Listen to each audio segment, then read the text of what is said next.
Le Conseil constitutionnel du Sénégal, saisi par la députée Aïssata Tall Sall et 22 de ses collègues, a rendu une décision concernant la nouvelle loi sur le Conseil national de régulation des médias, bien que la haute juridiction ait validé la compétence de l'organe de régulation. Elle a fermement censuré plusieurs dispositions jugées liberticides. Les sages ont notamment déclaré contraire à la Constitution la fermeture des locaux, celle des journaux ou des sites d'information ainsi que la résiliation des conventions de diffusion, qualifiant ces sanctions de disproportionnées. Dans son argumentaire, le Conseil a rappelé que selon la Déclaration des droits de l'homme 1989, la loi ne doit établir que des peines strictement et évidemment nécessaires. Il a ainsi invalidé les pouvoirs de coercition directe du CNRM, précisant que l'institution ne peut recourir à la force publique sans un mandat délivré par l'autorité judiciaire. Cette décision réaffirme le rôle du juge comme gardien des droits et libertés face aux velléités d'intervention d'une autorité administrative dans le secteur de la presse. Toutefois, d'autres mesures de régulation ont été maintenues sous d'importantes réserves d'interprétation. Le CNRM conserve la possibilité de suspendre des programmes ou d'imposer l'insertion de communiqués à condition que ces actions visent exclusivement la sauvegarde de l'ordre public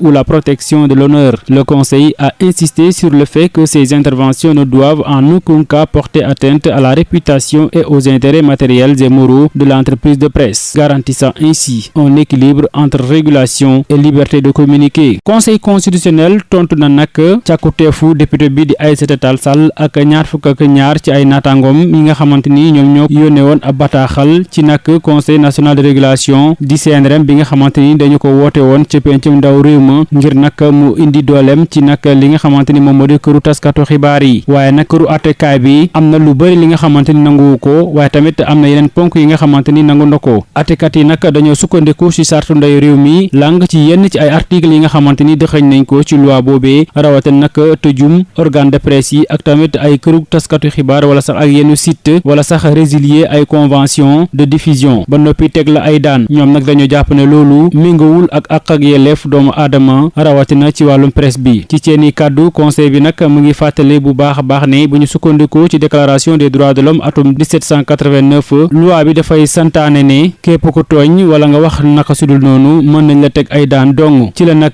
seppi li nga xamante ni moom mooy doole yi nguur gi ci ay mbir yoo xamante ni mën na tëj organe de presse. Mu mel ni kon këru àttekaay bi le nag dafay yóotu rek ne loi moom moo jiitu doole yi nguur rawatina ci kaw presse bi. Ginnaaw article yooyu mu falang am na yeneen yoo xamante ni nag dëggal na ko, bokk na ci nag doole ji nga xamante ni nguur mën na ko am ngir nag rocci lépp loo xamante ni ay contenu yu baaxul la ci presse bi wala tamit dakkandil li nga xamante ni moom moo di ay programme am ak tamit imposé ko mu dugal ci ay communiqué. Conseil constitutionnel bi jàpp ne nag intervention nguur ci nag organe de presse yi warul nekk loo xamante ni dafay salfaañ ak yelleef wala tamit gàllankoor ay jumtukaay liggéeyam. Lépp nag mu war a méngoo ci équilibre waaye tamit moom ci bopp ci wàllum communication.